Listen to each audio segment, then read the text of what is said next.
It's just human psychology. You can't fight it. Till you see a significant incident, unless someone is more proactive and like, no, I can see the risk. We have to protect the browser. And I think that's the transformation which needs to happen.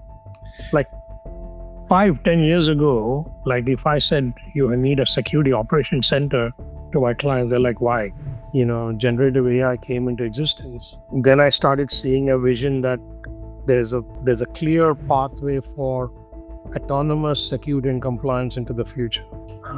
And that is the vision of Stick Secure, because my belief is that when you have autonomous drones, autonomous flights, autonomous so many things which work in a very complex and unpredictable environment, you can create an autonomous security and compliance platform, and that's what we're working towards, right?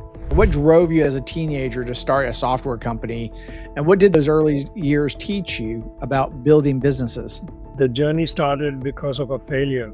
I was doing my 12th grade in a school where my mother was the headmistress of the school, and I failed my 12th grade. But I loved computers from a very young age. I was already coding at the age of 12. And then that gap year I had because of the failure, I went to train myself to a professional computer course, and I learned Fox Pro and C++. And I started coding, and I was pretty good at it. I loved coding. It was my way of escaping from getting into the bad companies, as they would say, as a teenager, because that was my silent place, right, where I found myself.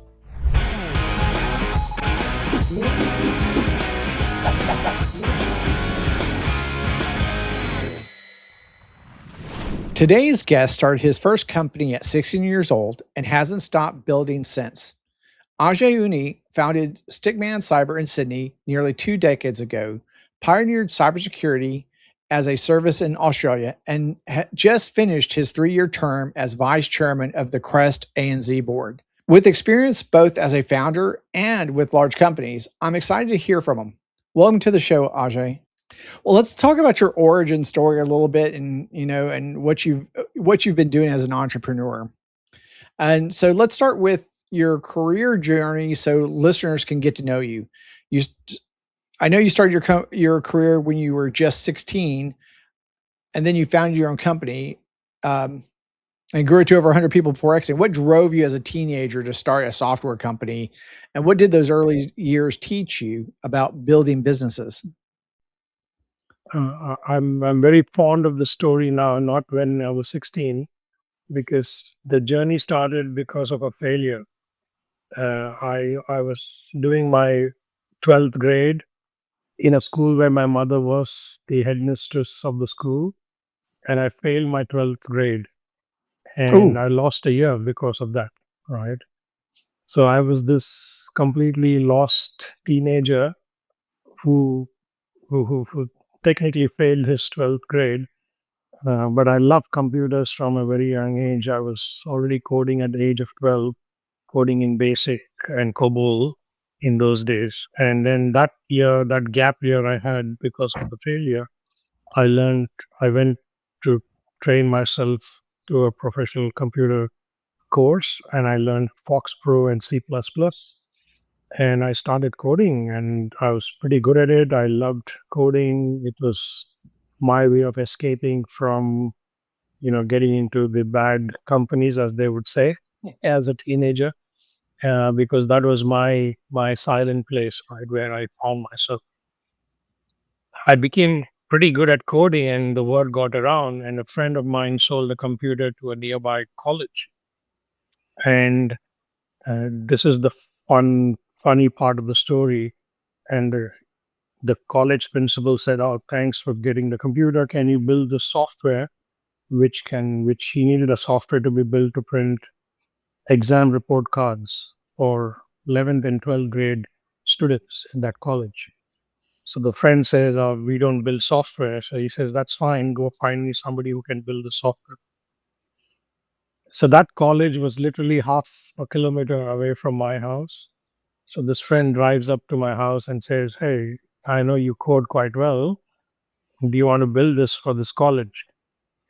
I still remember I was in my shorts and thongs, uh, or slippers. I jumped on his bike. We went to the college. We met the principal. Within about an hour, we signed a deal for 7,500 rupees uh, to build his software for 11th and exam report cards for 11th and 12th grade students.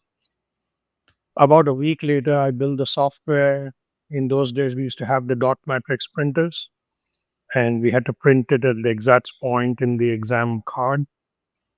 And yeah, the second week, we rolled out 3,000 report cards across 3,000 students from that software. So that was when I look back at that story, that day or that week, I didn't even realize what I was doing.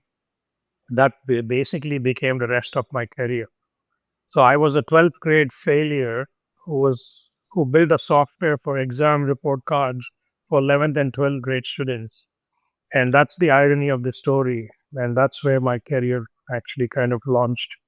And yeah, it's 35 years later, I'm here now. That's amazing. I mean, so what's your mom think about this now? Well, they didn't know for the first month that I was doing this side project. Uh, with all the money I earned, there were three partners in this deal, as you can imagine, in those days.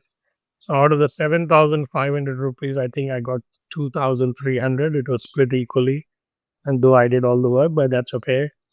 I spent the entire money buying gifts for my sister, my father, and my mom. And they were like completely surprised. They're like, what, did you, did you steal the money? Where did you get these gifts from? And then I broke the news that I did this small piece of work and I got paid, and they just couldn't believe it, right? And the principal, who was also the owner of the college, loved the work. So they retained me for the next 10 years. I kept building different softwares for them, like accounting and payroll and their, their timetable systems, their procurement software.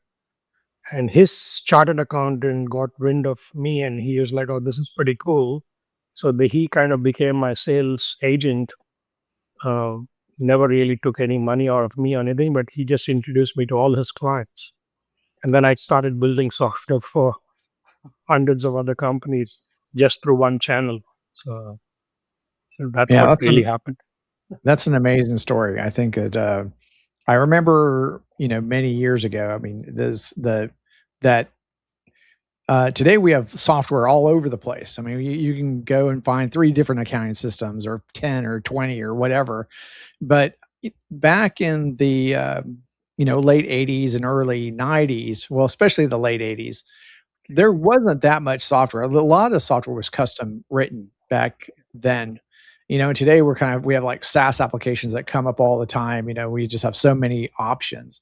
It's quite a bit different today than it was back then, huh? Absolutely. So 1989, uh, I was in a city called Hyderabad in India, and there was hardly any traffic. And I used to drive around at a young age, and I loved it. It was like I think computers put me into the zone of like it was my peaceful place, right?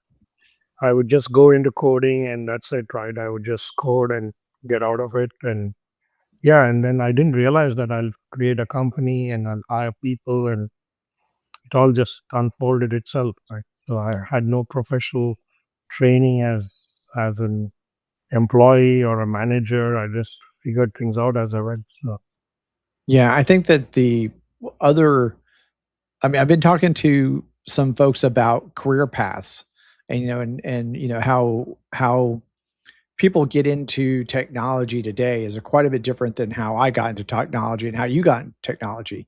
Very not traditional paths, right? And it's interesting, and I think that you're another example of that non-traditional path working out. So, congratulations for on that. So it's yeah, but I see that that's going to happen.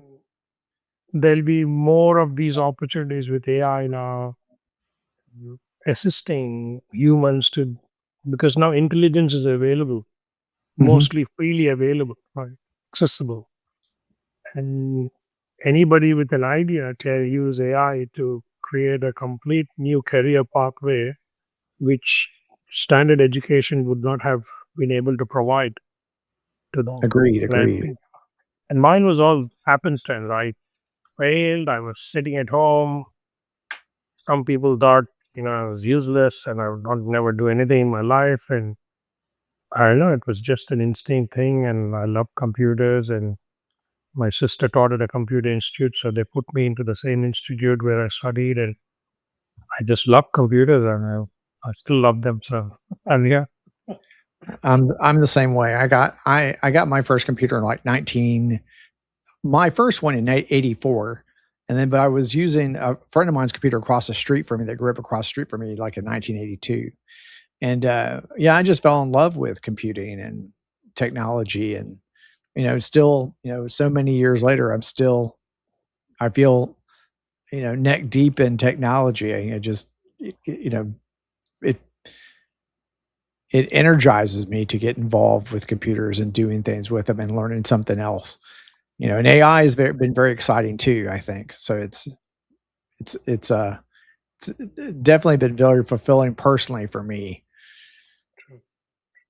Well, so you moved into cybersecurity too. So you had a software company building software for schools and businesses, and then you moved into cybersecurity roles at large enterprises before starting StickmanCyber.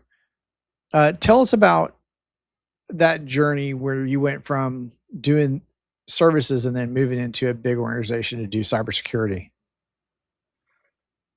yeah. So that company which I started as a teenager, just in the early years of teenage years, I about 10 years later, I sold that company to one of my clients who was looking at investing in getting into software. Um, I'd stayed with them for a year, but I didn't like the whole corporate structure and board, and so I had an exit option at the end of the first year, and I left and I moved to New Delhi, consulting for World Bank and Asian Development Bank in those days. And yeah, I was again independent, alone, not sure what I was going to do with my life. I was consulting, and then I went to pick up my brother-in-law from work, and there was a sign outside his office saying study in Australia. And I'm like, oh, maybe I should try that. Yes. Like life just unfolded. Next day, I was talking to the education consultant. I'm like, yeah, I've done 10 years of work experience. I've run a business. I'm currently working. Maybe I should go study. And then before I knew, 3 months later, I got the visa, got the admission at Wollongong University in Sydney. And Australia was the only country offering 1 year of masters compared to the US. Because in India, most people went to the US. I said, well, 1 year off work is okay. So that's how I landed up in Australia. Studied here for a year. And then I got a job as a project manager with a local firm here who actually assigned me to run projects for Cisco in Australia. So that's when I had a little bit of World Bank, Asian Development Bank kind of experience, but then I moved into formal corporate experience, right? Though I was a contractor to Cisco, I was full time within Cisco's ecosystem, right? And I totally loved that 2 years or bit with Cisco. I still remember this was 2005 and 6, I think. I was in Malaysia airport traveling, and Cisco used to have wipe phones in those days. And I was doing a full-fledged conference call on a wipe line using free Wi-Fi.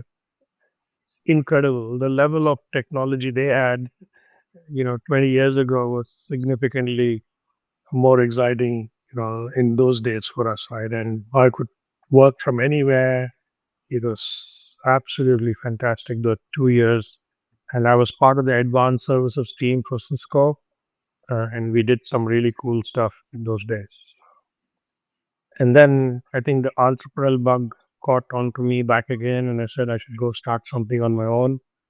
And before StickmanCyber officially got created, I kind of created a sole trader kind of a scenario. And I said, I'll go out, offer my project management services to the market, and then see how things unfold.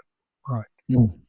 So as I was doing project management services, I was working for a company then called Energy Australia, and finished up a project for them. And I went and met the CIO, and I said, give me your most difficult project. And he chuckled and he said, well, no one has sold me services like this before. And like, I'm not selling you anything. I really love what I do, but I need like a real big challenge. And that's what ticks me. And he said, okay, I'll come back to you. 2 days later, he calls me and says, hey, there's something called PCI compliance. This is 2006. Something called PCI compliance. We have no idea about this. I'm sure you have no idea either, but you asked for a top one. We'll give you 4 weeks to come up with a budget timeline to get this delivered. The previous team asked for some significantly higher numbers, which the business disapproved. So 4 weeks later, I asked for a certain amount of budget and 8 months to deliver the project. And the budget was far less than what was previously asked. So I think it was a quick, easy decision for the board. They said, yeah, we'll try this guy out. But 8 months later, we delivered PCI compliance for 30% less than what the budget we requested. So it was a big win for me. And that was my first inroads out of the Cisco security services and advanced services, first inroads into compliance and governance and security in cybersecurity, like full-fledged. Then I asked myself, do I continue as a project management firm or do we specialize in cyber? PCI was so new in 2006. We were working on version 1.1 at that point. I said, well, this could be the future. And again, it was just intuition. I said, yeah, well, let's try this out. And yeah, 20 years later, Stickman is what it is today because of that one decision and one project 20 years ago. It's amazing. And I have to ask, what's the story behind the StickmanCyber name? So I had almost registered a company by the name called Universal Enterprise Solutions, but Universal spelled with my last name, Universal. And when I kept looking at, I printed a business card. I'm like, this looks a bit cheeky, it's like Universal. But then I was sitting on my couch one day and I was thinking, what will I name my company? And I remember during my days in my company in India, Loggers, which was called Loggers, we used to use the stick figure to draw flowcharts and use cases. Mhm. And I love the stick figure. I'm like, the moment you draw the stick figure, you kind of represent a person, a human, and the process flow. And then, it was early days and, we were going to have our first child during that period. And I was thinking, young kids, the first, after scribbling on papers, the first representation of their world is stick figures. So it's like the genesis of the creation. So I don't know, I just got inspired by that two elements. And I said, well, we'll call it Stickman. The company is still officially Stickman Consulting, but we promote ourselves as StickmanCyber now. So That's that's the great. story. That's great. Well, I mean, and yeah, you're like you said, you're talking about like in UML notation, you have actors and sticks and stuff. Okay. Yeah. I see that. I see that. And so that's great. That's a great origin story for your company name. Well, let's talk about cybersecurity and AI a bit. We've talked, you mentioned AI already, but beyond services, you also built StickSecure.ai. And my understanding is it's a platform for managing and measuring security posture. What pushed you to move from pure services into being an AI powered platform provider?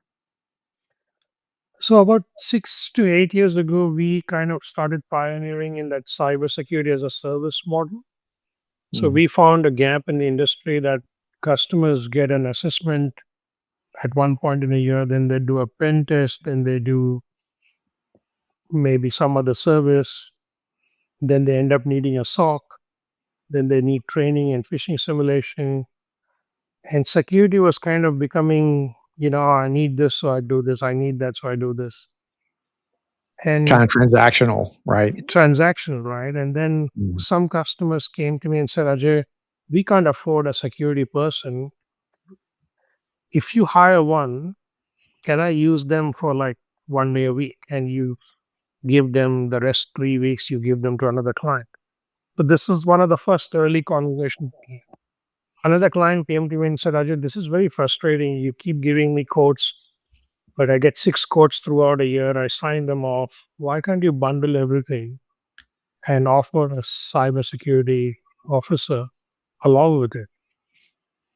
And yeah, as like you say, you get early adopters. So about 2 or 3 clients said, "Oh, we'll try this model. We sign up for 6 months," and then 6 became 12, 12 became 24, 24 became 36, and then it became a full-fledged service.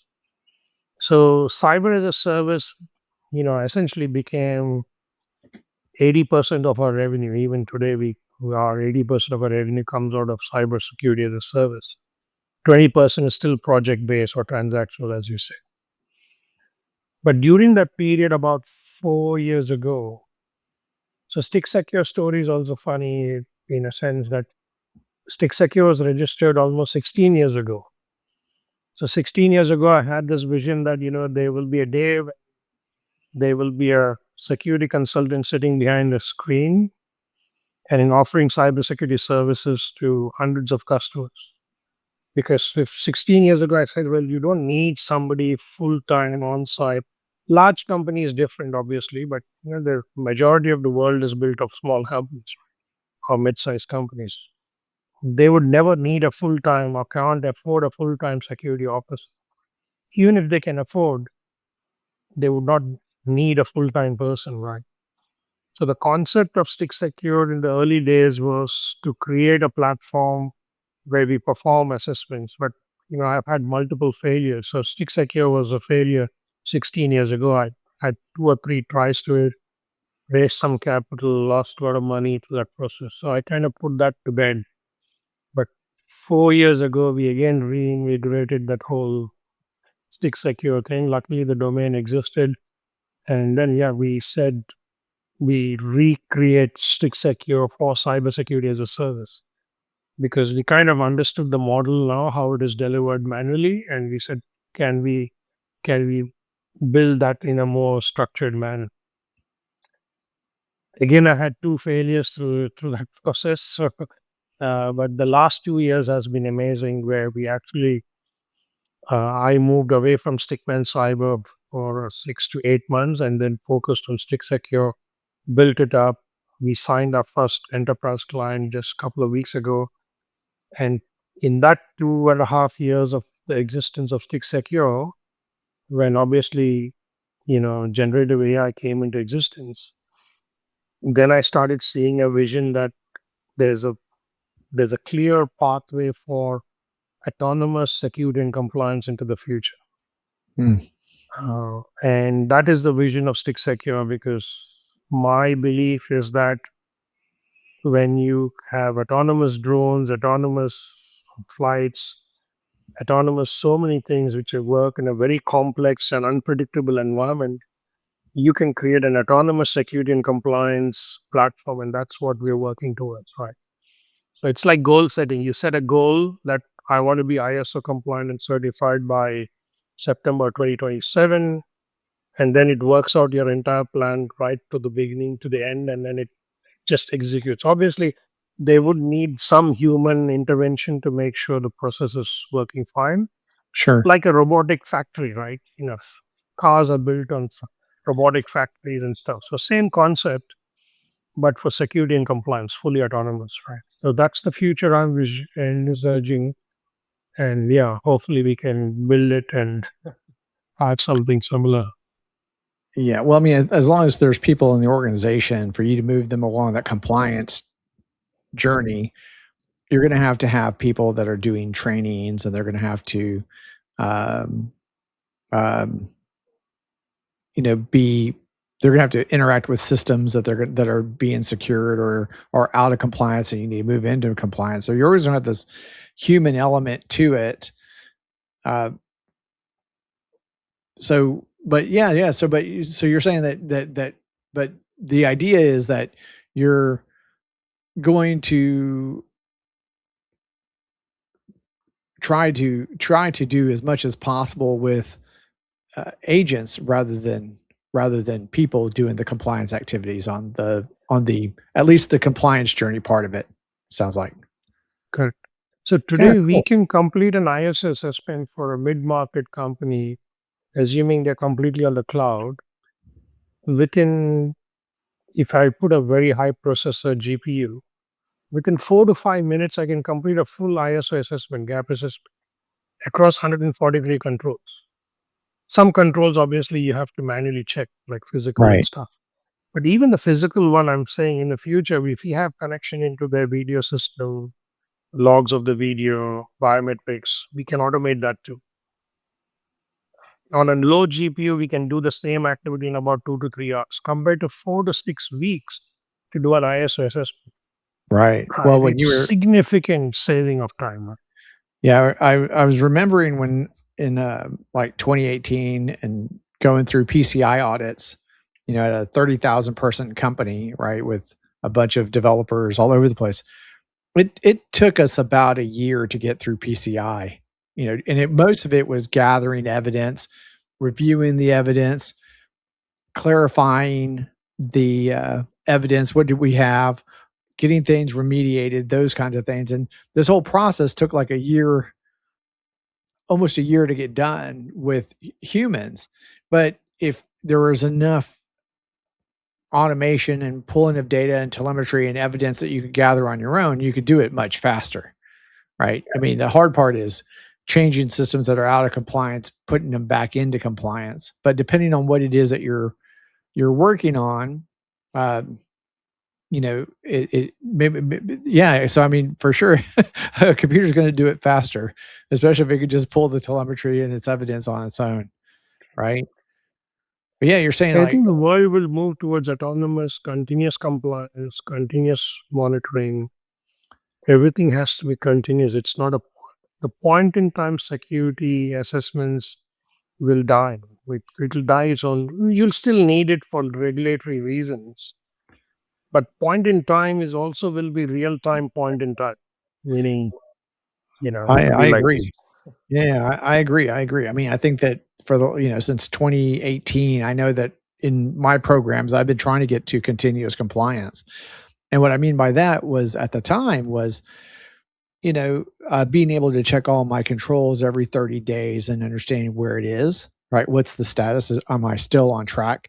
Because I think the problem that I had, or what experience that I had, was what I didn't like was every time I would come back around to the compliance activity, annually, that the systems went out of control, meaning that systems that had been patched were no longer patched, or systems that had antivirus installed on them, they no longer have antivirus installed on them, or whatever it is that needed to happen so that they were in their right compliance configuration. Uh, we had built another system and deprecated that one and brought this one back up, but it didn't have all the controls. And I felt like 40% of the time, I felt like I was always addressing the same problem again and again and again. And it became a huge problem because it wasn't fixed at the beginning. Closer, like in project management, the closer you can get to where the problem started, the cheaper it is to fix. But once you have systems that have been online for 4 months, 5 months, and they're processing business transactions, no one wants to mess with it. They definitely don't want to reboot it, or whatever. And then you're having to schedule downtime to get all those things done. But if you were able to find that problem at the very beginning, like right when it came online, before it was in production and transacting, if you could know that it was out of compliance, then it's a whole lot easier to get people's buy-in to change it then. So that continuous compliance thing has been something I've been hoping to get to, but it takes a lot of coordination with different No, IT absolutely. organizations. There's a story I tell people 20 years ago when I was doing that PCI project. When we did the audit, and the main system was an ERP system which held the card data. Mhm. When we started mapping where the card data was flowing through, when we did the cardholder data flow diagram, cardholder data touched 40 legacy systems before it hit the Wow. ERP solution. So we went to these 40 different departments, you know, because each application, even a database, was managed. It was, when I say department, it would have been an individual in one department as such. So we said, well, you're storing cardholder data. You have two options: change your process. You're still downloading files, but why do you need the card data? Can you remove the card data, keep the file what you need?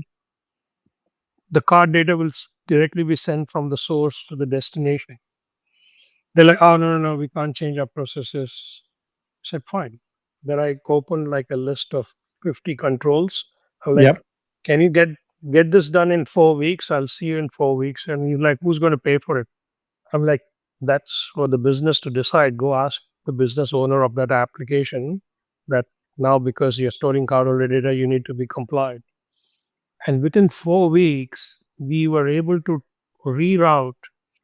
There were cardholder transactions coming from 4 different entry points.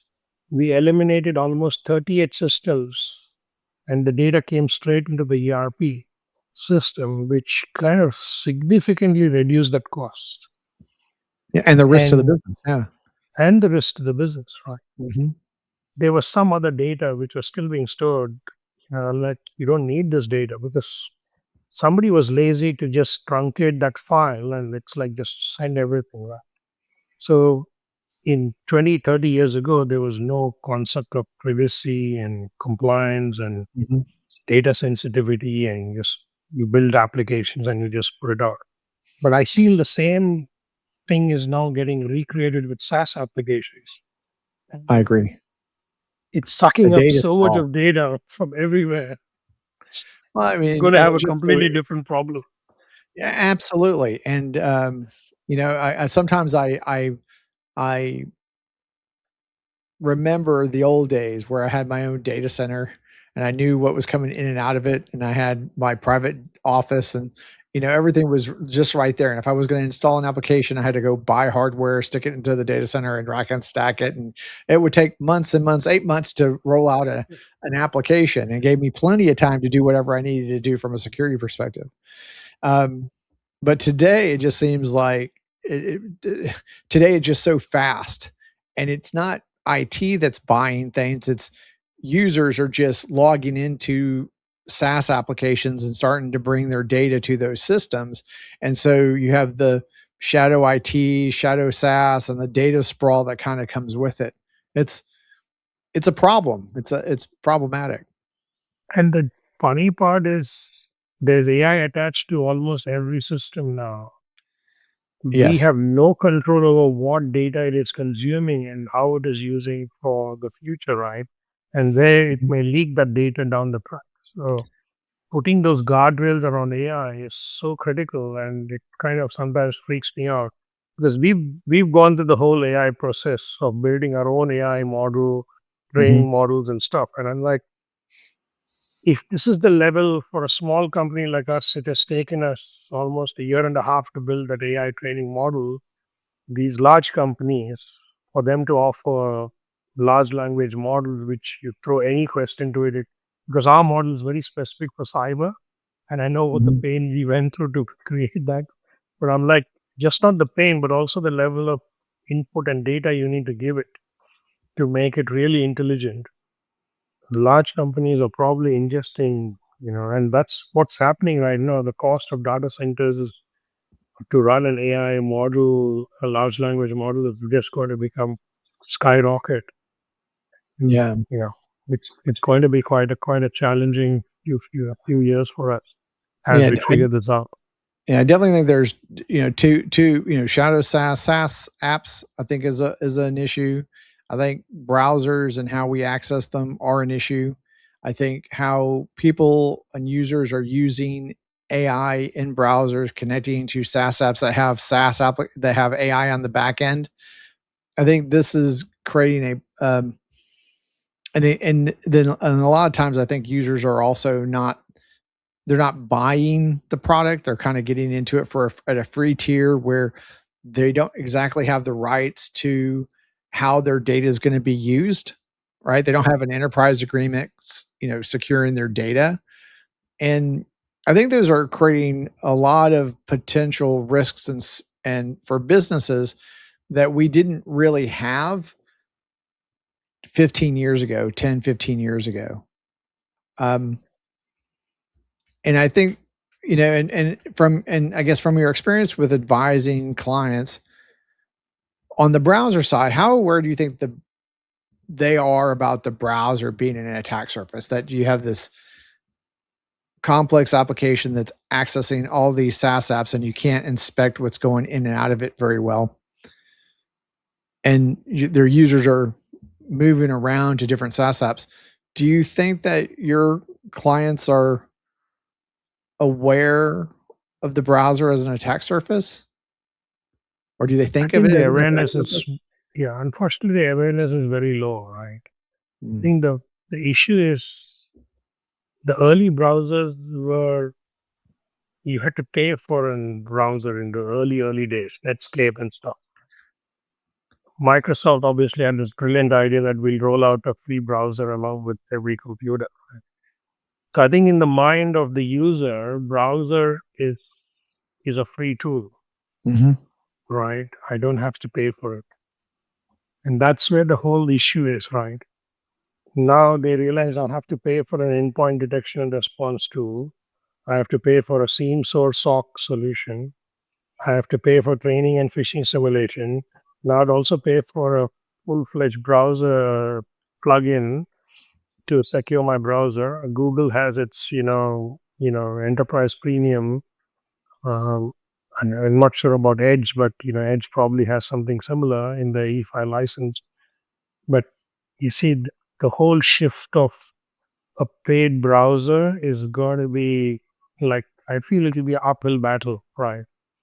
But I think the battle will, like with everything in security, you need kind of, it's really unfortunate. What I'm going to say next is you need an incident to create that awareness, right? And it's just human psychology. You can't fight it. Till you see a significant incident, unless someone is more proactive and like, no, I can see the risk. We have to protect the browser. And I think that's the transformation which needs to happen. Like 5, 10 years ago, like if I said you need a security operations center to my clients, they're like, why?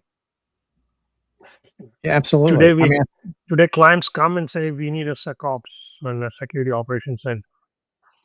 yeah, But I mean, I even think without go ahead, please. even without any urge or any, like someone has done an assessment, they found the gap, now they've heard about all the risks. The awareness and the education process, it's like a big curve and it hits to a point. And when the awareness hits, incidents happen, and then people will start saying, okay, now we need to do something about I agree. I think it's the same with smoking or drinking while driving or using your seatbelt or wearing a helmet when you're on a motorcycle. It's the culmination of incidents that result in damage that cause regulatory agencies to kind of like put more regulations in place to protect something. And but I think the first thing is that you got to see the problem, right? And part of the reason why I think people aren't seeing the problem with browsers today is because they think that they have EDR tools on their operating systems. They have secure web gateways, on their network to kind of steer traffic to where they think that it should be going or where it should not be going. And I think we have had this idea that because we have EDR and we have CASB and SWG and SASE kind of tools on our network, that the browser being an application that's on the system, on the operating system, that it must be safe, or we can wait till there's a problem, that happens, from the browser onto the endpoint, then we can like react to it then. But when I look at incident reports from like Mandiant or CrowdStrike, et cetera, Verizon's DBIR, what I see is a lot of the attacks, maybe 70% of them, traversed the browser before it became a problem on the system, right? Before it had to get through the browser, a user had to do something, or they had to download something or whatever before the incident occurred. But we're starting to see a lot of attacks that happen in the browser in against SaaS apps and cloud apps that, just your normal cloud kind of activities, including SaaS apps, right? That we're starting to see things happen in the cloud that we never saw on the endpoint or in the SASE environment at all. And kind of Right. like the whole SaaS sprawl kind of a problem. If you had something on your Dropbox and you moved it there, and then you had someone else get on their Dropbox and you were sharing it through Dropbox, that you never see that telemetry move. You never see that data move right out on your endpoint and your EDR system. It's kind of this blind spot that we have we have this blind spot on the browser and these SaaS apps that we're really haven't been paying attention to. And but I think you're right. I think until there's enough incidents and enough awareness or regulators get involved that someone takes an action, that awareness has to hit that tipping point before people will understand that, just like on their endpoint, they need an EDR, that they need something to secure what's going on inside the browser as well. I think just more awareness is what has to be built Because there. more, it's like I use an example like my kids when they went to primary school. Mm. The school is here, and there are two streets for where you can enter the school. That zone is a 40-kilometer zone, right? So you need to slow down. But the school, there's a petrol station in the front, and then there's a main road where kids coming and crossing from the main road. Now, the multiple complaints from parents that, the cars don't slow down on the main road, kids are crossing. The council's response is there's not enough incidents and proof because it's out of Mm. the 10-meter zone of the school, the main road. Because there's not enough incidents, they're like, oh, sorry, we can't put a 40 zone because it's a main road. It'll slow down significant traffic into the city. Now,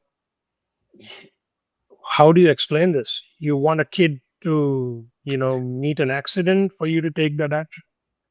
And, It's the and enough same kids, and enough kids have to with get hit kids. before You know, it's that's a terrible story. it's a Yeah. terrible story when you think about it. And as a parent, luckily we live on the other Mhm. side, so our kids go from inside and straight. And we've had this conversation with other parents, and we put a petition to the council. Council keeps rejecting it, saying there's not enough evidence to say that area is risky. Yeah. And same issue with cyber, right? Like you and I have been in this for so long. I always say it's like a pain like if I have like a small pain on my wrist, I'll just put a pain balm or take a pain tablet and just move on. But if my wrist is broken, I'll be in emergency, getting a cast fixed, right? So it's like I say, cyber is like that, right? There has to be a significant pain or a motivation, right? Mm. The pain is unfortunately sometimes because of a cyber attack or a breach, or the board or some customer saying you have to do this, otherwise we're not doing business with you. So that pain category has to be defined very clearly because of some trigger. Or there needs to be a motivation that we want to be secure, we want to be forthcoming, or we want to be forward thinking, we want to secure the browser, we want to secure people using AI on the browser. Like some meetings I log in, there are these AI bots being added to the meeting. Now, if it's my meeting, I can I can kick them out of the meeting, but if it's someone else's, I can't kick the AI bot. And how do you control this? And you don't even know what AI is recording this meeting, taking all the data and storing it somewhere. And some of these customer meetings are confidential. We don't want that to sit on some random AI tool, right? So I think and it's all happening through the browser, right? Unless you have an agent like a Yeah. Teams or something like that. But you can even access Teams on a browser. But I think the browser security, I think that awareness is growing quite significantly. It's only a matter of that tipping point, right? When people will stand up and say, "Oh, I should get, I should get a highly secure browser going forward." Well, I think the other thing about AI in the browser is that, when people are using it, they're saying, "Hey, can you help me do this or can you help me do that?" I think it's, you're doing this in your personal life and whatever, that's your own risk. But I think when you're in enterprises and you're doing that kind of work with AI, that, whether it's coming through an extension or if it's available on the application that you're using, from the browser or wherever, that when you ask it to do that work, the AI agent doesn't have a lot of security training. They can't tell a malicious app that's on the web from a non-malicious app that's on the web. And if they're in their effort to enthusiastically get that work done, whatever you asked it to do, it could be signing up for services that you didn't really want to use, right? Or you didn't want to, um, that might have been malicious, or it might be stealing your data, or you may not have the right kind of enterprise agreement with it. Now your data is at risk, and it could be signing up for anything and accepting your, OAuth scopes and all these other kinds of uh, rights into your Google Drive or your OneDrive that you didn't really intend for it to give to someone you don't know, or an entity that you don't trust. And they're all doing it with your identity as you're sitting there in the browser doing it, doing while it's doing whatever it is that you've asked it to get done. In that case, how would you advise your clients between balancing productivity against the risks of AI and that sensitive data probably being leaked in this kind of a scenario? It's a very tough question, John. There's no straight answer. Advice, there's advice, there's awareness, there's knowledge everywhere, right? Now Mm. they can do their own research to see whether they are at risk or not, right? The issue is, what is driving that decision, right? Do I reroute myself? Like there's been a scenario where somebody uploaded files onto a, uh, uh, a an AI chat bot Mhm. to do some analysis of some commercial office related files, right? So they're obviously using the browser. It was not an app on the system. There was no guardrails of any kind to see, okay, what files got uploaded, right? Uh, it became an incident. It was investigated. Luckily, there was no severe impact, but the risk is very clear now that there is. I can I can upload any file, including onto if I'm on Google Chat with you, if I can upload a commercial confidential file to your Gmail and there's no guardrails, you know, these are very obvious facts, right? But the issue is we can show that this is possible, but the customer's mindset is, oh, can't we put a policy around it?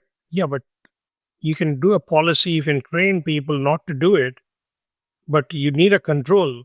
The policy is not the control. The training is part of the control, but the control needs to be within the browser itself, right?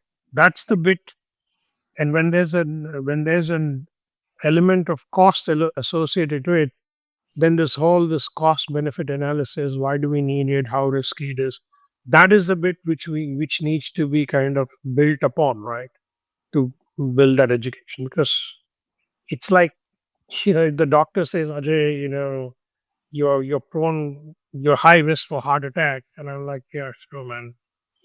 you know and the next question is, do you have heart attack cases in your family? I'm like, yes. So then, now that becomes a second level of risk, right? So I'm thinking, okay, it's me and my sister. My mom had, heart condition, so maybe one of us would probably have it. But I'm sitting here thinking I'm healthy, but till I have some kind of an incident, what's going to trigger me to keep healthy, right? Same concept. It's ultimately coming down to, we can get the best advice, but without real evidence and without real risk assessment, it's very difficult to convince customers to make another investment. Because today the world is sitting with, they are over invested in security tools, but Yeah. they're still getting breached. And that is the challenge we're having. Now people are talking about consolidation of security tools, consolidation of everything under one umbrella. And I think it'll go through the cycle of a decentralized to centralized to further specialized. I think that's what it'll end up to be. They'll be centralized, but there'll also be specialized tools like what your product probably offers, which is very Mhm. specific for that particular use case, right? Which Right. necessarily doesn't get centralized. Yeah, I think part of that is just people being aware that there are technical controls that you can apply to a browser so that you can reduce the risks associated with your activities on the browser. But I think that's part of the problem. I think people are very aware of EDR tools. They're very well of SASE and CASB and SWGs, et cetera. They're all very aware of that. But the awareness of that you can have an additional control in your browser, I think that's something that's missing in general mindsets today. We're seeing people that are looking for browser security, um, but it is definitely there's a gap in awareness there. Well, let me ask you one more question, or maybe a series of questions, and we can close this off. You've mentioned that meditation and ethical business growth are cornerstones of your leadership philosophy. How do these practices actually show up in how you run StickmanCyber? And can you share some lessons for aspiring founders? Thank you. I think meditation was mainly for personal, but I started experiencing more profound states to be in the business world. Because especially in the business world, it's all about greed, right? Majority of companies are there like, let's grab this market, let's hire that, poach this person, let's not, let go of that person, make it difficult. And I'm like, we keep doing this, but I have always, even before I started meditating, I've always realized, oh, it's probably my upbringing, that, you know, what goes around comes around, as they say, right? And, do the right thing, and, don't look for short term, benefits and goals. Mhm. You have a long term perspective, right? And then, work backwards. But I think you know, I speak to quite a few young people. Sometimes some of them come to see me and say, "Oh, I want to make a lot of money." I'm like, "Well, you can make a lot of money. Fine, there's enough avenues to make money. But are you going to make yourself useful, right? Are you going to build something which is going to take some pain away from somebody, right? And that's when you create something, right? And for me, meditation has helped me personally, to like how I said in the early days, when I was coding, I would go into that state of meditative state. Really, I didn't know I was going into it, but when I formally learned how to meditate, I'm like, oh, this is quite similar to putting Mhm. some classical music and coding. Like, and I would code for like 8 9 hours nonstop, not eat or drink, and I was just in that zone, right? And it's like when you talk to skydivers and, more serious adventurous sports, all of them say that at that point, when they're actually in that zone, everything stops. It's like how the soccer player sees the goal with all the peer players. They can see the goal straight and everything stops and then they hit the goal. I think that's what meditation helps you both personally and professionally in your life. And yeah, ethical business is absolutely critical, right? It's just looking after your staff, looking after your customers, your partners, that whole ecosystem which creates a business, which sometimes, yeah, there's a transaction of cash and money, that's fine. But you can have ethical practices in that process. You don't have to be greedy and nasty in running a business. And I'm pretty pleased that we haven't done anything wrong or gone too crazy with our goals. But yeah, this is who we are, and I'm glad we're here. Ajay Unni, thank you for being on the Be Fearless podcast. It was so great to host you. Thank you, John.